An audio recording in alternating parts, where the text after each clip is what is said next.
ভিড় ঠেলে সামনে এগিয়ে যেতে লাগলাম।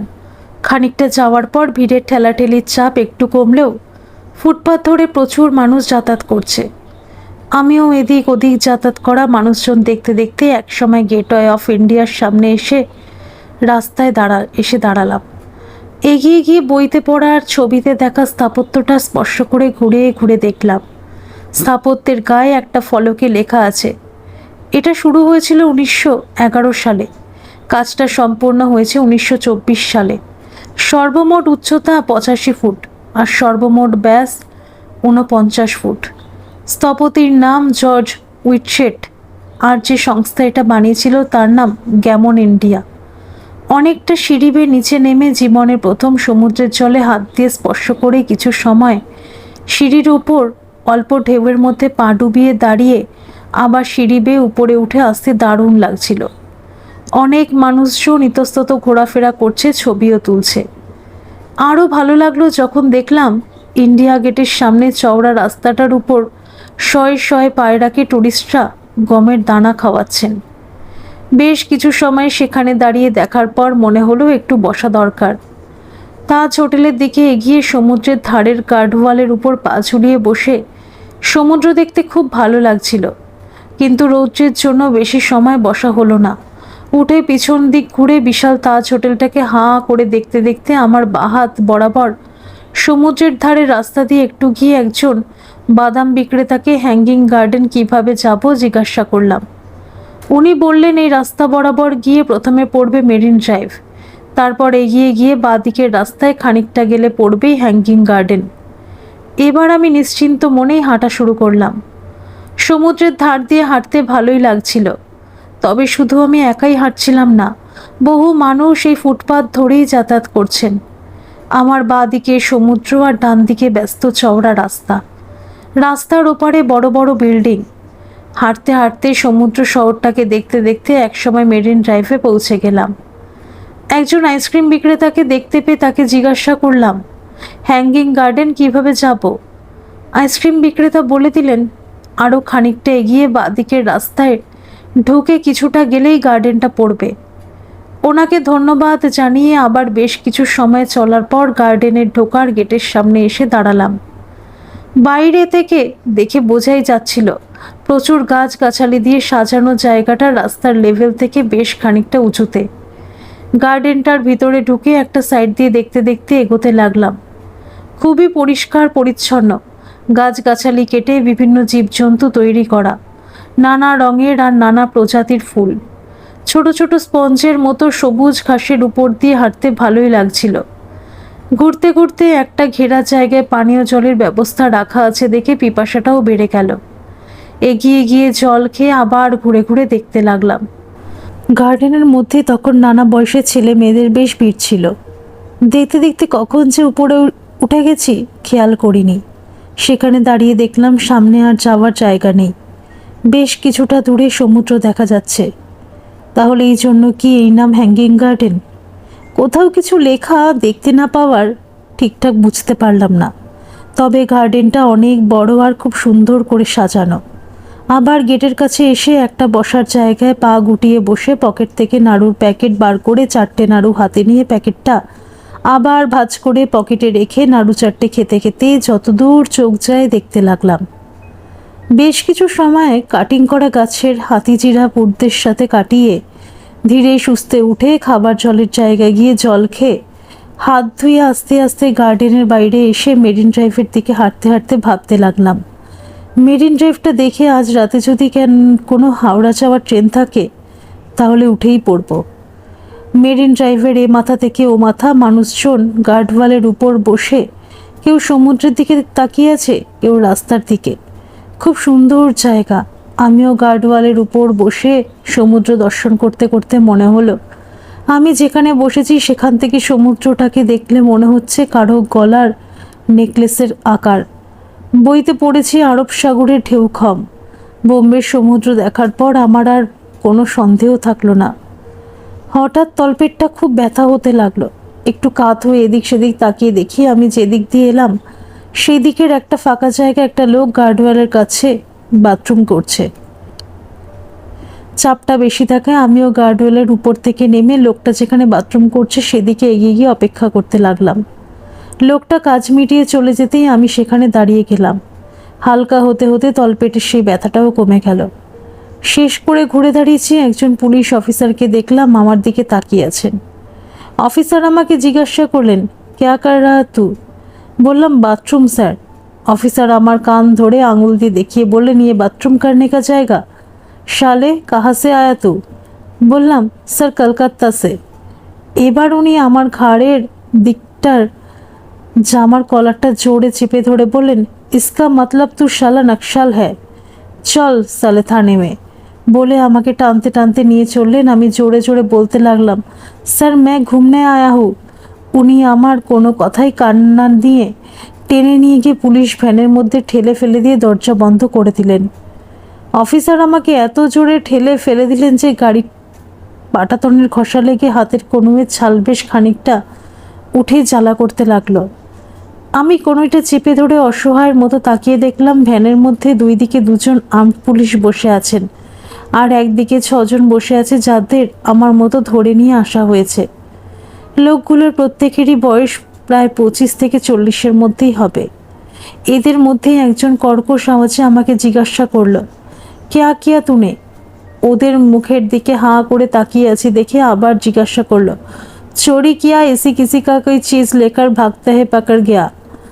এবার অন্য আরেকজন ভাঙাচোরা গলায় বলল, জরুর স্মাগলিং করতে শুয়ে পাকড়া গয়া হোগা। বুকের ভিতরটা আমার কেমন যেন দুমড়ে মুচড়ে চোখ দিয়ে জল বেরিয়ে আসতে লাগলো। মনে মনে বললাম, মা, এ তুমি আমাকে কোথায় এনে ফেললে? গাড়ির ড্রাইভারের পিছনের দিকে লোহার পাতির পার্টিশনের গায়ে হেলান দিয়ে হাঁটু দুটোকে টেনে এনে তার মধ্যে মুখটা গুজে দিতেই চোখ দিয়ে টপ টপ করে জল পড়তে লাগলো। ওই 6 জনের একজন আমার কাছে এসে মাথায় পিঠে হাত দিয়ে বলল, লেকিন তুনে ক্যা কিয়া? মাথাটা তুলে চোখ মুছতে মুছতে বললাম, বাথরুম কিয়া থা। লোকটা অবাক হয়ে আমার মুখের দিকে তাকিয়ে বলল, ক্যা বাথরুম? ইসিলিয়ে তুঝে পাকাড়া? আমি মাথা নাড়িয়ে বললাম, হ্যাঁ। অন্য লোকগুলো হাসতে হাসতে বলতে লাগলো, ক্যা জামানা আ গয়া, মুতনে সে ভি পুলিশ পাকড় লেতা হ্যায়। আর্ম পুলিশ দুটোর দিকে তাকিয়ে সেই লোকটা বলল, अरे हविलदार जी कुछ तो शर्म कीजिए, बच्चे को भी आजकल अब छोड़ते नहीं।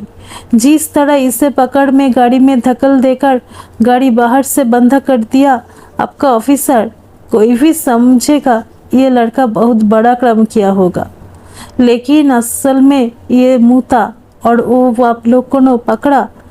সেই লোকটা আবার তার আগের জায়গায় ফিরে বসে আমার দিকে তাকিয়ে রইল।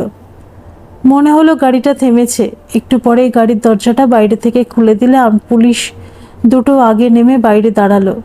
আরও অনেক পুলিশকে দেখলাম চেন সিস্টেমে দাঁড়িয়ে গেল। এদের মধ্যেই একজন সবাইকে নেমে আসতে বলল। 6 জন এক এক করে নামতে লাগলো।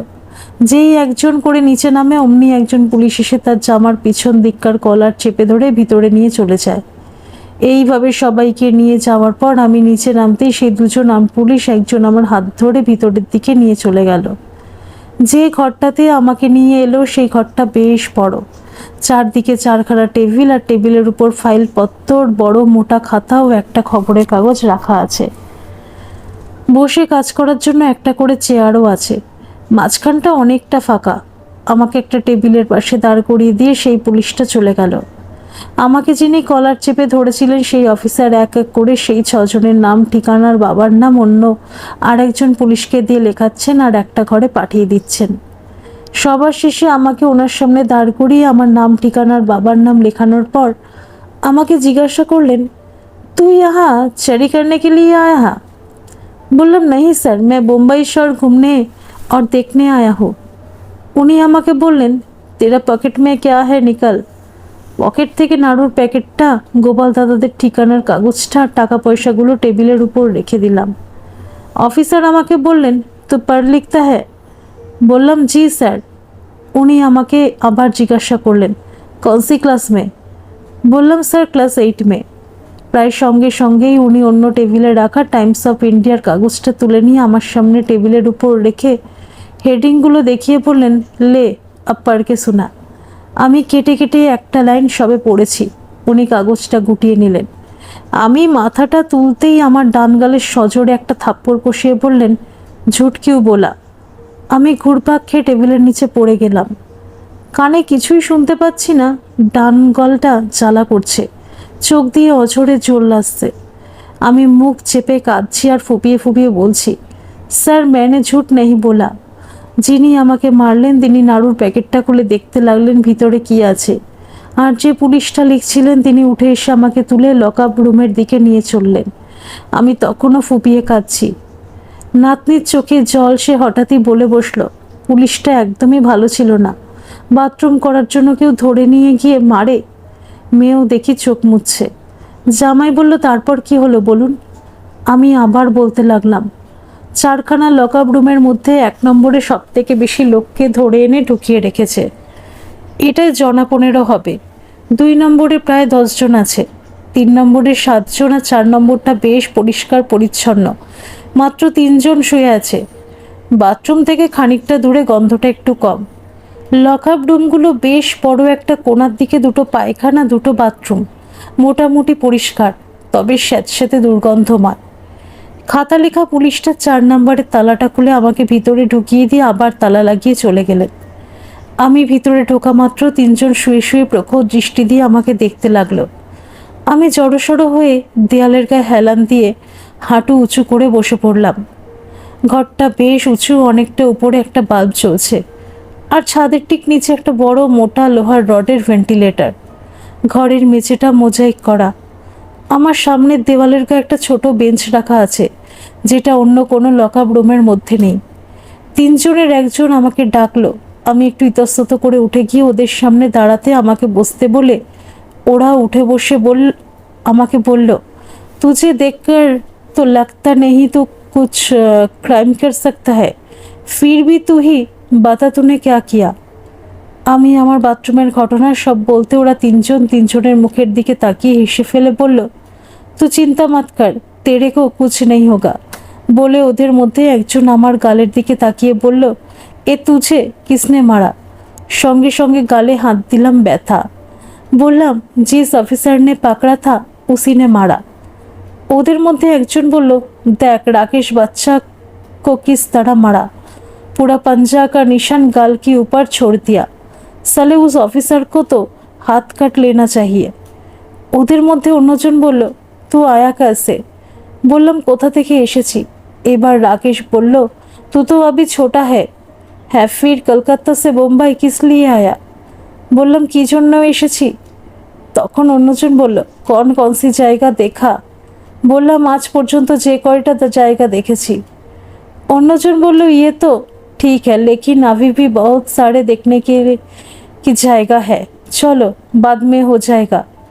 আমি ওখান থেকে উঠে যেখানটায় আগে এসে বসেছিলাম সেখানটায় হেলান দিয়ে বসে পাটা ছড়িয়ে মাথাটাকে দেওয়ালের গায়ে রেখে চোখ বন্ধ করে খানিকক্ষণ বসার পর ঘুম আসতে লাগলো।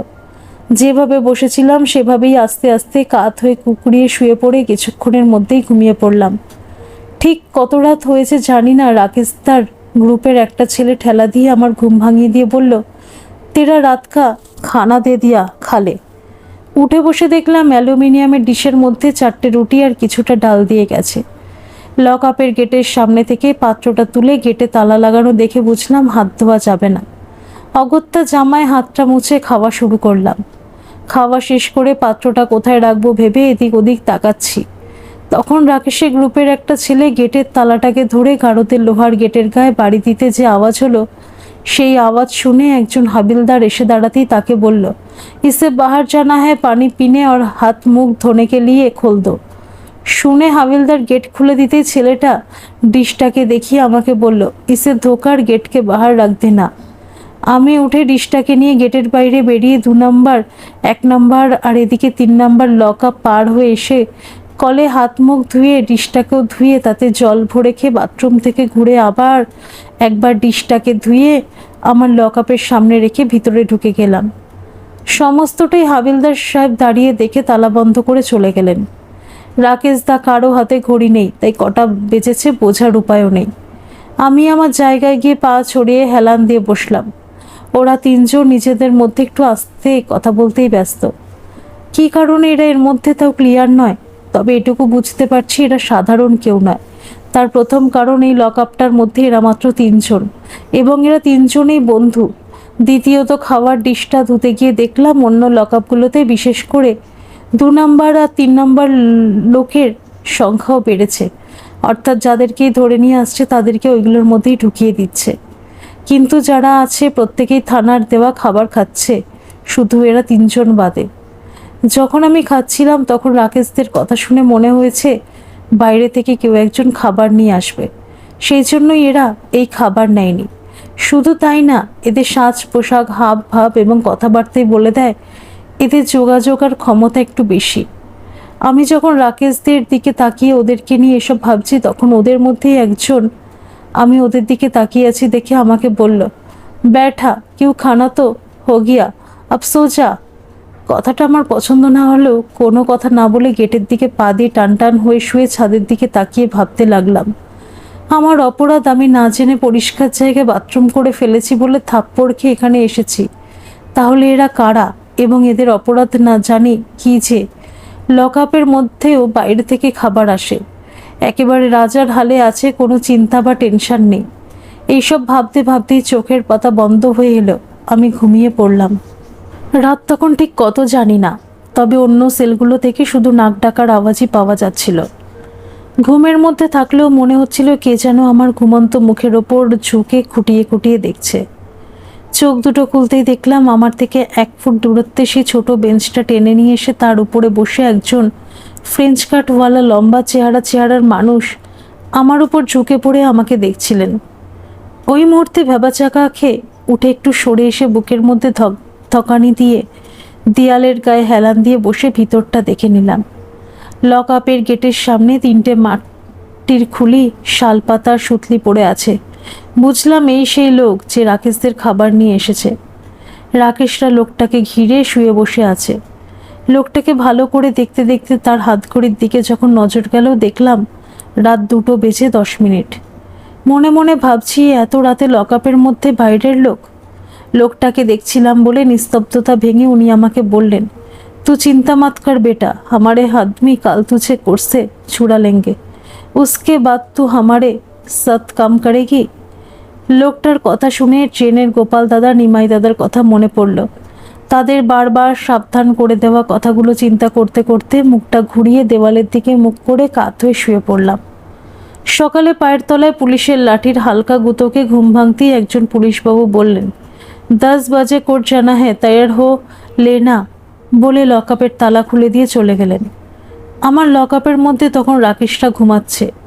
চুপচাপ কিছু সময় বসে তারপর উঠে লকআপের বাইরে বেরিয়ে দেখলাম অন্য লকআপের লোকগুলো সবাই প্রায় ঘুমোচ্ছে। বাথরুমে ঢুকে কাজ মিটিয়ে হাত ধুয়ে চোখে মুখে জল দিয়ে আঙুল দিয়ে দাঁত মেজে ঘাড়ে মাথায় জল খেয়ে আবার লকআপের মধ্যে চলে এলাম। আমাকে খুব অবাক করে সেই পুলিশবাবু আবার এসে প্রথমে আমার লকআপের তালা লাগালেন, তারপর অন্য লকআপের লোহার রডের উপর নিজের হাতের লাঠির বাড়ি দিয়ে জোরে জোরে আওয়াজ করে ডেকে দিয়ে দাঁড়িয়ে থাকলেন। এবং আমি আবারও অবাক হয়ে দেখলাম বাথরুমে যাওয়ার জন্য লকআপের মধ্যে লাইন দিয়ে সবাই পর পর দাঁড়াতে লাগলো। 2টো লকআপ থেকে 2জনকে বার করে আবার তালা লাগিয়ে দিচ্ছেন। তাদের বাথরুমের কাজ হয়ে গেলে তারা ভিতরে ঢুকে গেলে আবার 2জনকে বার করছেন। এইভাবেই সকালের বাথরুমের কাজ পুলিশবাবু প্রায় ঘন্টারও বেশি সময় দাঁড়িয়ে থেকে অত্যন্ত শান্তিপূর্ণ এবং শৃঙ্খলার সাথে শেষ করে চলে গেলেন। আমার লকআপের রাকেশরা তখনও ঘুমাচ্ছে। আনুমানিক 1-1.5 ঘন্টা পর আমাকে লকআপের সামনে ডেকে আমার হাতে টিফিন দিয়ে গেলেন সকালের সেই পুলিশবাবু। 4টে ছোট গোল পাউরুটি আর মাঝারি সাইজের কাচের গ্লাসে 1 গ্লাস দুধ। অন্যদের জন্য 2টো 1 সাইজের পাউরুটি আর ছোট অ্যালুমিনিয়ামের গ্লাসে চা। অবাকই হলাম, আজ সকাল থেকে যা যা আমার সাথে হচ্ছে সেটা যেন ঠিক স্বাভাবিক না। হাতে টিফিন নিয়ে অযথা মানে খোঁজার চেষ্টা না করে ঘুমন্ত রাকেশের দিকে তাকিয়ে দুধ পাউরুটি খেতে খেতে মনে পড়তে লাগলো আমি যে স্কুলে পড়ি তার কাছেই অনেকটা জায়গা নিয়ে আছে ফৌজদারি আর দেওয়ানি কোর্ট। মাঝে মধ্যে স্কুলের টিফিন পিরিয়ডে সেখানে দেখতে যেতাম ম্যাজিক, বাদর খেলা। সেই সঙ্গে শুনতাম সত্যি মিথ্যে মেশানো কামাখ্যা পাহাড়ের নানা গল্প আর গাছগাছড়ার গুণাগুণ। কোর্ট চত্বরটা খানিকটা মেলার মতো হলেও কখনো কোর্টের ভিতর উকি দেওয়ার সাহস হতো না, কারণ শুনতাম ওখানে সব চোর ডাকাত আর খুনিদের বিচার হয়। আজ সেরকমই একটা কোনো কোর্টে আমার বিচার হবে। ভিতরে ভিতরে প্রচণ্ড এক্সাইটেড হয়ে আছি দেখার এবং শোনার জন্য আমার বাথরুম করার সাজা কী হয়।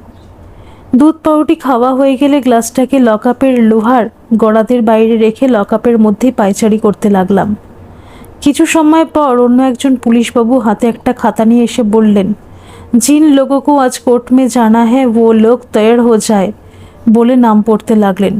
প্রথমেই আমার নাম, তারপর আরও 11 জনের নাম পড়া শেষ করে পুলিশবাবু চলে গেলেন। রাকেশরা তখনও ঘুমোচ্ছে। মনে হয় সেই ফ্রেঞ্চ কাটওয়ালা লোকটা শেষ রাতের দিকে ওদের খাওয়া খালি মাটির খুলিগুলো নিয়ে গেছে, কারণ আমি ঘুম থেকে ওঠার পর সেগুলো আর দেখিনি। হয়তো তারপর এরা ঘুমিয়েছে। বেশ কিছু সময় পর নতুন একজন বয়স্ক পুলিশবাবু আমাদের লকআপের তালাটা খুলে আমাকে বাইরে বার করে বললেন, বাথরুম করনা হে তো করলে, বলে উনি তালাটা আবার লাগিয়ে দিলেন। বাথরুমের কাজ মিটিয়ে এলে আমাকে নিয়ে উনি বাইরে বেরিয়ে এসে গাড়িতে বসিয়ে দিয়ে আবার ভিতরে চলে গেলেন। গাড়ির গেটের সামনে তখন 2 জন বন্দুকধারী পুলিশ দাঁড়িয়েছিল। এছাড়াও থানার সামনে বেশ কয়েকজন পুলিশ ছড়িয়ে ছিটিয়ে ঘোরাফেরা করছিল। আমি ফাঁকা ভ্যানের ভিতর সিটের উপর বসে সামনে থানার গেটের দিকে তাকিয়ে রইলাম, যাতে ভিতর থেকে কেউ বাইরে এলে দেখা যায়। কিন্তু যেটা দেখলাম তাতে একটু অবাকই হলাম। এক এক করে কোমরে পেঁচানো দড়ি দিয়ে বাঁধা পরপর 11 জনকে আগে পিছে গার্ড দিয়ে নিয়ে এসে গাড়ির ভিতরে ঢুকিয়ে নিচে গোল হয়ে বসতে বললেন গতকালের সেই পুলিশ অফিসার। আমিও নিচে বসতে যাচ্ছিলাম। অফিসার আমাকে বললেন, তু সিটকে উপর ব্যাট, বলে উনি গাড়ির সামনে ড্রাইভারের সিটের পাশে বসলেন। গাড়ির ভিতর 4 জন আর্মড পুলিশ ঢুকতেই গাড়ি বাইরে থেকে বন্ধ করে দিল। আর্মড পুলিশ 2 জন দরজার পাশে বসলো আর 2 জন দুদিকে সিটের মাথার দিকে বসলো। একটা সিটে 2 মাথায় 2 জন পুলিশ, আমি মাঝখানে। এত কাছ থেকে পুলিশের বন্দুক প্রথম দেখলাম। যে লোকগুলোকে কোমরে দড়ি পরিয়ে বসিয়ে রেখেছে তাদের মধ্যে 5 জন গতকাল একই গাড়িতে করেই এসেছিলাম। তখন কিন্তু দড়ি পরানো ছিল না। হতে পারে কোর্টে যেতে গেলে হয়তো কোমরে দড়ি পরিয়ে নিয়ে যাওয়ার নিয়ম। তাহলে আমাকে পড়ালো না কেন? ভিড় এবং ব্যস্ত রাস্তার মধ্যে দিয়ে বেশ কিছুটা সময় চলতে চলতে একসময় গাড়িটা একটা ভিড়ে ঠাসা বেশ লম্বা সুন্দর দেখতে একটা কাঠের তৈরি বাড়ির সামনে দাঁড়ালো। কালো কোট পরা উকিল বাবুদেরই ব্যস্ততা দেখে চোখ পড়ার মতো। তার মানে আমরা কোর্টের ভিতরে প্রবেশ করেছি। এই কোর্ট আমাদের স্কুলের পাশে বিশাল এলাকা জুড়ে কোর্টের মতো না। এই চত্বরে কোথাও কোনো মেলা বসেনি, এমনকি কোনো দোকানও কোথাও নেই। গাড়ির সামনে থেকে নেমে অফিসার হাতে একটা খাতা নিয়ে কোর্টের মধ্যে চলে গেলেন। কিছু সময় পর অফিসার গাড়ির পিছন দিকে এসে ভিতরের পুলিশ 2 জনকে কিছু একটা বললেন, তারপর বাইরে থেকে দরজা খুলে দিলেন। প্রায় সঙ্গে সঙ্গে তারা নেমে দরজার 2 পাশে 2 জন দাঁড়িয়ে গেল। দড়ি বাঁধা লোকগুলোর প্রথমে লোকটা উঠে দাঁড়ানোর চেষ্টা করতে অন্য লোকগুলো উঠতে বাধ্য হলো এবং আস্তে আস্তে নিচে নেমে দাঁড়ালো। সবার শেষে আমিও নেমে দাঁড়ালাম। অফিসার আগে আগে যাচ্ছেন, দড়ি বাঁধা লোকগুলো পিছনে, একজন পাশাপাশি চলেছেন। 2 জন পিছনে আর একজন আমার হাত ধরে কাঠের সিঁড়ি দিয়ে 2 তলায় উঠে একটা বড় ঘরে ঢুকিয়ে একেবারে কাঠগড়ার পাশে দাঁড় করিয়ে কোমরের দড়ি খুলে কাঠগড়ার ভিতর ঢুকিয়ে দিয়ে কাঠগড়া বন্ধ করে 4 জন পুলিশ ঘিরে রাখলো। আমি কাঠগড়ার পাশে গিয়ে দাঁড়ালাম, কারণ কাঠগড়ার ভিতরে আর জায়গা নেই। প্রায় সঙ্গে সঙ্গে 2 জন উকিল জজ সাহেবের বড় উঁচু টেবিলের সামনে কাগজপত্র নিয়ে দাঁড়িয়ে অনেকক্ষণ কথাবার্তা বলার পর জজ সাহেব আমার নাম ডাকলেন। একজন উকিলবাবু আমাকে সামনে এগিয়ে দিতে এটা বুঝতে পারলাম আমার 2 টাকা ফাইন হয়েছে এবং অফিসারকে ভৎসনার ওয়ার্নিং দিয়েছেন এবং আমাকে বেকসুর কালার করে দিয়েছেন। সঙ্গে সঙ্গে বন্দুকধারী একজন পুলিশ আমার মাথায় হাত দিয়ে বললেন, তু চলা যা, তুঝে ছোড় দিয়া। মনটা খুশিতে ভরে উঠল। আমি কোর্টরুমের বাইরে বেরোতেই বারান্দায় 3 জন লম্বা বিদঘুটে চেহারার লোক আমাকে আটকে দিল। সঙ্গে সঙ্গে সেই ফ্রেঞ্চ কাট লোকটার কথাগুলো মনে পড়ে গেল গোপাল দাদার, নিমাই দাদার ছেলে ধরার কথাগুলো। ব্যস্ত লোকজন আশেপাশে দাঁড়িয়ে থাকলেও তাদের ডাকলে যদি আবার হিতে বিপরীত হয়, তাই দাঁড়িয়ে থাকা লোকগুলোকে ডাকবো কিনা ভাবছি। তখন ওই 3 জনের মধ্যে আর একজন এসে আমাকে পুরো গার্ড করে দাঁড়িয়ে গেল। কয়েক সেকেন্ড সেই লোকগুলোর মধ্যে দাঁড়িয়ে কি করা যায় ভাবতে ভাবতে অন্য কোনো উপায় না পেয়ে প্যান্টে চেপে ধরে বললাম, বাথরুম জানা পারেগা। চারজন মুখ চাওয়াচাই করে একজন দেখিয়ে দিল কোটরুমের কোণার দিকে বাথরুম আছে, চলে যেতে। প্যান্টের চেন খুলতে খুলতে বাথরুমের মধ্যে গিয়ে ঢুকলাম। কাঠের কাজ করা বাথরুমটা বেশ বড়। এখান থেকে বেরোনো যায় কিনা ভালো করে খুঁটিয়ে দেখতে গিয়ে দেখলাম একেবারে উল্টো দিকে কাঠের খাঁজকাটা কাজের সাথে মিশে একটা ছোট, একটু সরু মতো কি একটা দেখা যাচ্ছে। কাছে গিয়ে খুব ভালো করে না দেখলে বোঝাই যাবে না এখানে একটা দরজা আছে। খাঁজকাটা কাঠের ফাঁক ধরে একটু টানতেই দরজাটা খুলে গেল। মাথাটা ঝুঁকিয়ে দেখলাম একটা লোহার পেঁচানো সিঁড়ি নিচের দিকে নেমে গেছে। নিজের অজান্তেই মুখে হাসি ফুটে উঠল। এক মুহূর্ত দেরি না করে সিঁড়িতে পা রেখে দরজাটা আবার টেনে বন্ধ করে দিয়ে তরতর করে নিচে নেমে পাঁচিল দিয়ে ঘেরা বাড়িটার একেবারে পিছন দিকটা এসে পড়লাম। কোনো দিকে না তাকিয়ে এক লাফে পাঁচিল টপকে রাস্তার উপর এসে সোজা দৌড়তে লাগলাম। খানিকটা দৌড়ানোর পর একটা 3 রাস্তার মোড়ে দাঁড়িয়ে যখন হাঁপাচ্ছি দেখলাম একটা লাল রঙের বাস এসে দাঁড়ালো। তার গায়ে লেখা আছে বেস্ট। কোথায় যাবে না জেনে আগে বাসটায় উঠে পড়লাম। বাসের কন্ডাক্টর টিকিট চাইতে বললাম ভিটি স্টেশন जाएगा। कंडक्टर बोलन हाँ जाएगा। बोललाम सर मेरे पास पैसा नहीं है, आप मुझे स्टेशन तक छोड़ देंगे तो आपका बड़ी मेहरबानी होगा। কন্ডাক্টর সাহেব আমার আপাদমস্তক দেখে কিছু না বলে অন্যদের দিকে চলে গেলেন টিকিট কাটটাতে। আমি বাসে উঠে যেখানটায় দাঁড়িয়েছিলাম সেখানেই দাঁড়িয়ে রইলাম। বাস চলতে লাগলো। অনেকক্ষণ ধরে বাসটা বিভিন্ন স্টপেজে দাঁড়াতে দাঁড়াতে একসময় কন্ডাক্টর সাহেব ভিটিভি ভিটি বলে বলতে লাগলেন। বাসটা দাঁড়ালে আমি ছাড়াও আরও অনেককে নামিয়ে দিয়ে বাসটা চলে গেল। গতকাল সকালে যেখান থেকে হেঁটে ইন্ডিয়া গেটের সামনে এসেছিলাম আজ আবার সেই ফুটপাথ ধরে স্টেশনের ভিতরে প্রবেশ করলাম। ভিতরে ঢুকেই ঘড়িতে দেখলাম 1:20। এদিক ওদিক তাকিয়ে কোন দিকে যাব ঠিক করতে না পেরে একটু এগিয়ে ডান দিকে উপরে ওঠা সিঁড়ি দেখতে পেয়ে সেই সিঁড়ি দিয়ে 3 তলায় উঠে গেলাম। জায়গাটা প্রায় ফাঁকা বললেই চলে। কাগজ পাতে কেউ শুয়ে আছে, কেউ বা বসে আছে। মনে হয় এরা ট্রেনের অপেক্ষা করছে। নিরিবিলি জায়গাটায় কোলাহলের আওয়াজটা অনেক কম এবং মাইকের ট্রেনের ঘোষণাগুলো পরিষ্কার শোনা যাচ্ছে। খবরের কাগজ পাতানো একটা চওড়া ইটের পিলারের পিছনে বাবু হয়ে হেলান দিয়ে বসলাম। খবরের কাগজ পাতানো দেখে মনে হলো কিছু সময় আগেও এখানে ট্রেনের অপেক্ষায় কেউ বসেছিল। চওড়া পিলারটার পিছনে বসার কারণ কেউ যদি খোঁজেও চট করে দেখতে পাবে না। কান দুটোকে সজাগ রেখে চুপ করে বসে ট্রেনের অ্যানাউন্স শুনতে লাগলাম। প্রায় সব জায়গায় ট্রেনের ঘোষণা কানে আসছে, শুধু হাওড়া বাদে। এরই মধ্যে 2-1জন করে লোকজন এসে আমার আশেপাশে এদিক ওদিক কাগজ পাতিয়ে বসে বাড়ি থেকে আনা খাবার খেতে খেতে নিজেদের মধ্যে কথা বলতে লাগলো। অনেকটা সময় কেটে যাওয়া সত্ত্বেও আমার মনে হচ্ছে আমার ভিতরে একটা টেনশন কাজ করছে। লোকগুলো হয়তো আমাকে খুঁজছে। হাওড়ার ট্রেনের অ্যানাউন্স যদি ঠিকমতো শুনতে না পাই, তাছাড়া নিচে গেলে যদি লোকগুলো খুঁজতে খুঁজতে আমাকে দেখে ফেলে, এই চিন্তা করে জল খাওয়া বাথরুম করা বন্ধ করে চুপচাপ বসে থাকলাম। চুপচাপ বসে থাকা সত্ত্বেও খুব টেনশন হচ্ছিল। মাঝে মাঝে উঠে একটু হাঁটাচলা করতে করতে সিঁড়ির কোণা পর্যন্ত আসছিলাম, আবার গিয়ে বসে পড়ছিলাম। সময় এগিয়ে চলতে লাগলো আর আমি আমার গন্তব্যের ঘোষণার অপেক্ষায় রইলাম। রাত কত ঠিক জানি না, তবে পরিষ্কার ঘোষকের আওয়াজ শুনতে পাচ্ছি 7 নম্বর প্ল্যাটফর্ম থেকে বোম্বাই হাওড়া মেল 10:20 ছাড়বে। তার মানে প্ল্যাটফর্মে গাড়ি দিয়ে দিয়েছে। আমি উঠে ভালো করে দেখতে দেখতে সিঁড়ি দিয়ে নিচে নেমে এসে দাঁড়ালাম। অনেকক্ষণ ধরে পেটটা টনটন করছিল, বাথরুম করা দরকার। 2 দিকে চোখ রেখে একটু এগোতেই প্ল্যাটফর্ম ঘড়িটায় দেখলাম 9:40। ভালো করে এদিক ওদিক তাকিয়ে পুরো ডান দিকে চেপে জোরে হাঁটতে লাগলাম। খানিকটা হাঁটার পর বাথরুম দেখতে পেয়ে ঢুকে গেলাম। কাজ মিটিয়ে চোখে মুখে জল দিয়ে বাইরে বেরিয়ে নিজেকে হালকা মনে হলো। এবার একটু জল খাওয়ার দরকার, খুব খিদে পেয়েছে। চারিদিকে সজাগ দৃষ্টি রেখে 7 নম্বর প্ল্যাটফর্মটা কোন দিকে খুঁজছি। অনেকটা এগিয়ে যাওয়ার পর চোখের সামনে 7 নম্বর লেখা প্ল্যাটফর্মটা দেখতে পেয়ে সেদিকে দ্রুত পায়ে এগিয়ে গিয়ে দেখি ট্রেনটা দাঁড়িয়ে আছে। সেদিকে এগিয়ে গিয়ে দেখলাম জেনারেল কম্পার্টমেন্টের সামনে ঠেলাঠেলি ধস্তাধস্তি হচ্ছে, যথেষ্ট ভিড়। ওঠার চেষ্টা না করে পাশ কাটিয়ে সামনের জেনারেল কম্পার্টমেন্টের দিকে এগোতে লাগলাম। ট্রেনের মাঝে বরাবর আসার পর পানীয় জলের জায়গা চোখে পড়তে সেখান থেকে জল খেয়ে খিদেটা চাপা দিয়ে আবার পা চালালাম। ইঞ্জিনের কাছাকাছি জেনারেল কম্পার্টমেন্টের সামনে এসে উকি দিয়ে দেখলাম সিট ফাঁকা নেই ঠিকই, তবে পিছনের জেনারেল কম্পার্টমেন্টের মতো অতটা ভিড়ের চাপও নেই। একটু দূরে প্ল্যাটফর্ম ঘড়ির দিকে তাকিয়ে দেখলাম 10:15। কম্পার্টমেন্টের মধ্যে প্রবেশ করে মনে হলো পুরো কম্পার্টমেন্টেই একবার দেখে আসি, যদি কোনো বাঙ্কার খালি থাকে। কম্পার্টমেন্টের মধ্যে কোথাও কোনো বাঙ্কার খালি না পেয়ে আবার দরজার কাছে যখন ফিরে আসছি ঠিক তখনই ট্রেনটা চলতে শুরু করলো।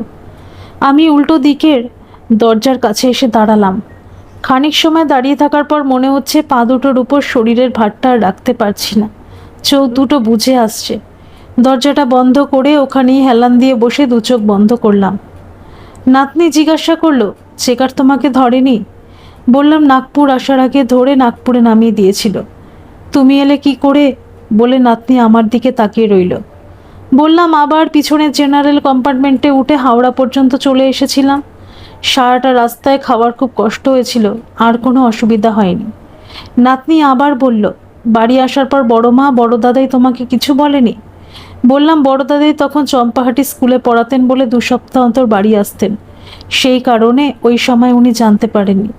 দাদা মারধর করবে বলে মাও কিছু বলেননি দাদাকে। তবে আমি বাড়িতে ফিরে আসার পর মা খুব বকে প্রতিজ্ঞা করিয়ে নিয়েছিলেন আর কখনো এইভাবে যেন বাড়ি থেকে না বার হই।